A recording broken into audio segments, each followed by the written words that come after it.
وصلى الله وسلم وبارك على سيدنا محمد وعلى آله وصحبه. إخواني أخواتي المغاربة القاطنين بالداخل والخارج، غادي نحكي لكم واحد القصة التي أدت إلى تدمير عائلتي بكاملها إثر تدخل بعض النصابين الذين يرسلون دماغ الآخرين ويغتنمون ضعفهم العقلي الذي تؤدي بهم إلى قسط من الطمع كي يستغلون أدمغتهم. في بداية الأمر أنا كنت عامل ميكانيكي، قد قضيت 38 سنة في هذه الحرفة، مياوم، أخدم في أجرة اليوم قسط العيش لأعيش بها العائلة الصغرى التي تتكون من 3 بنات وأم وأب.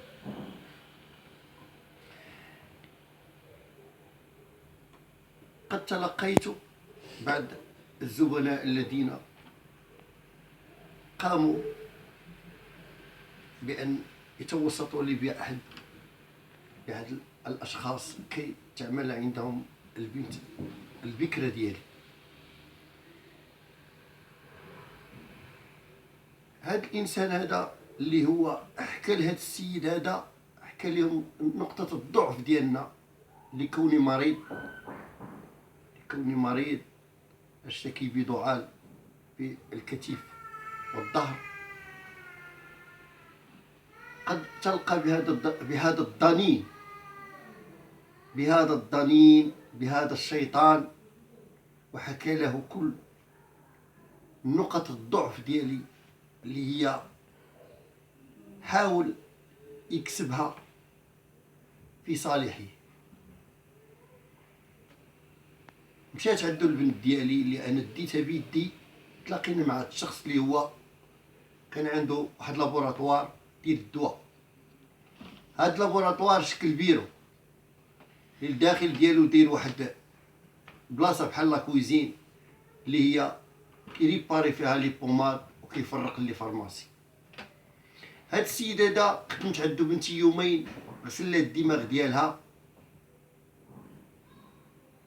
وحكى ليها وطمعها في العيش الكريم، وأراد باش غادي يتلاقى معايا أنا، إلى أنه اتصل بها هاتفيا وقال لي أنا جاي عندك، بغيتك لواحد الغرض. لقيت اللي جا عندي، مشيت أنا وياه للمقهى، شربت أنا وياه قهوة، حكى لي بأنه جميع الوسائل اللي هي ديال الإعانة باش غادي يساعدني، لحقاش الآخر حكى لي الظروف ديالي. قلت ليه شنو هو السبب ديال هاد المسائل؟ قلت بغيت البنت ديالك. هاد السيد دا عنده 60 سنة، اللي هو بغى ياخد بنتي اللي عندها 20 سنة. ملي قلت ليه الظروف ديالك العائلية، قال لي أنا متزوج لكن غير في الوثائق، وأنا هاد السيدة هادي اللي 30 سنة وأنا كنعيش معاها دابا 12 عام، وهي مهاجراني ومخرجاني من البيت ديالي، إلى درجة هو يحكي وانت تتألم، لأنه مصوب القصة يستغل الدماغ الفقيرة. قال لي أنا غادي نعاونك، نحيدك من لا ميكانيك، أنا غادي ندير لك، أنا غادي ندير لك. المهم قلت لي خويا أنا غادي نمشي نستشر مع البنت ديالي ونشوف واش هضرتي معها في هذا الموضوع. قال لي لا. ملي مشيت عند البنت ديالي كنلقى الدماغ ديالها ترسل، كثرة الطمع وكثرة ديال لقى نقطة الضعف ديالها بأنها مراهقة، أدت بها إلى أن كتقول لنا أنا بغيت هذاك الشخص، أنا ما عندي زهر، أنا بغيت داك السيد، أنا بغيت داك السيد وغادي يعاملني مزيان وكذا. هاد السيد دخل لينا للبيت، انفرد بيا أنا، قال لي تخدم عندي، حيد المحل، دخلني خدمت عنده واحد ظرف وجيز.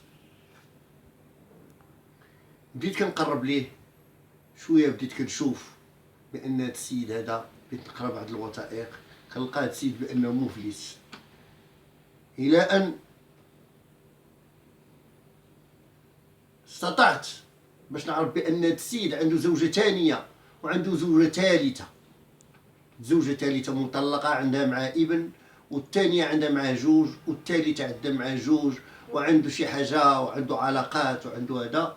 الا انني استطعت باش غادي نحسن في الامر، شوف هذا السيد على المسائل ديالو، ما اني انا في بدايه الامر بديت كنجمع الوثائق ديال الزواج، لقيت بنتي بغاتو، وهاد البنت ديالي صافي تغسل لها الدماغ.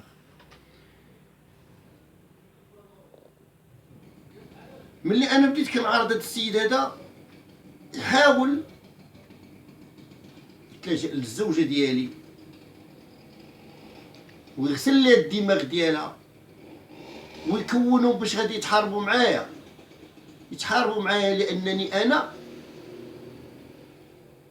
قربت ليه، انا خدمت معاه، انا عرفت هاد السيد اش كيسوى، عرفت هاد السيد اش فيه.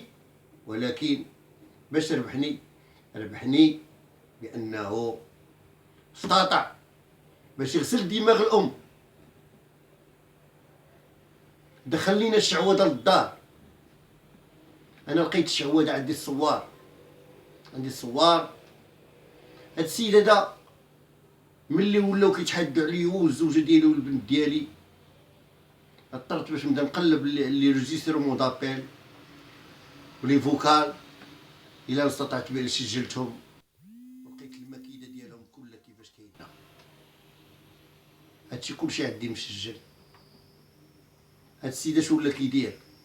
هاد السيد ولا دابع الابناء ديالي، اللي هو كلشي الوليدات ديالي جرهم ليا وخلاني الوحيد، واستطاع باش يحاربني بابناء ديالي.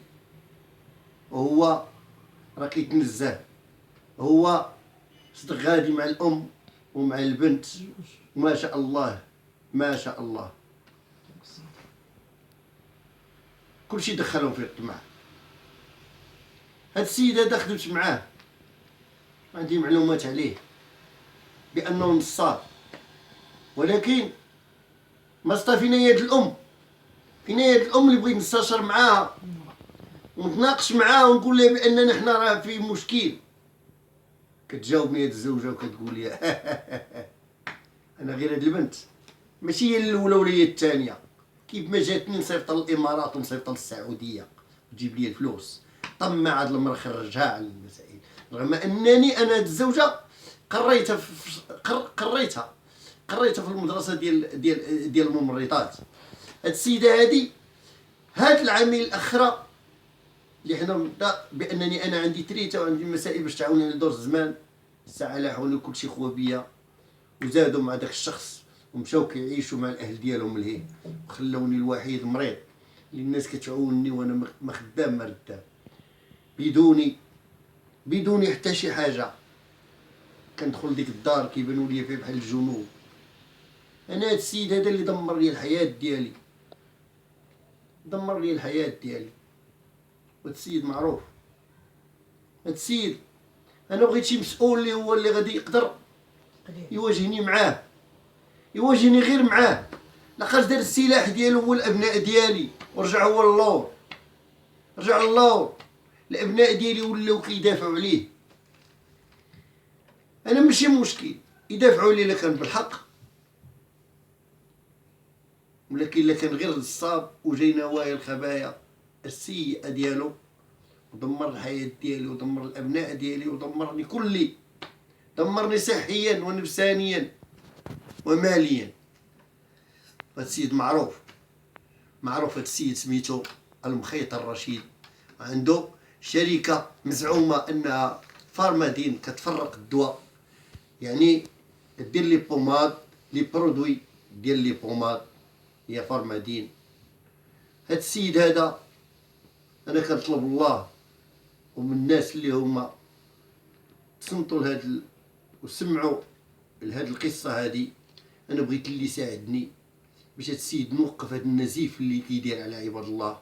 وماشي كاين غير انا، هربان على المراه الاولى بجوج الاولاد، وهربان على المراه الثانيه بجوج الاولاد، وهربان على المراه الثالثه بولد، وما شاء الله هو زاد اللي ولات عنده كاينه حتى الزوجه ديالي وتا البنت ديالي، ودخل وسط منهم كانه هارون رشيد اللي هما واللي يديهم الكوميساريه وعطاو عليه الفلوس. دابا دايرين ليا 4 دعاوي، 4 شكايات. هاد الناس فين بغاو يوصلوا؟ وإنا لله وإنا إليه راجعون. ونطلب من الله ومنكم باش تنظروا لي بعين الرحمة والشفقة وتساعدوني على الطغي وعلى هاد الشيطان المريض اللي هو دمر لي الحياة ديالي. والسلام عليكم ورحمة الله تعالى.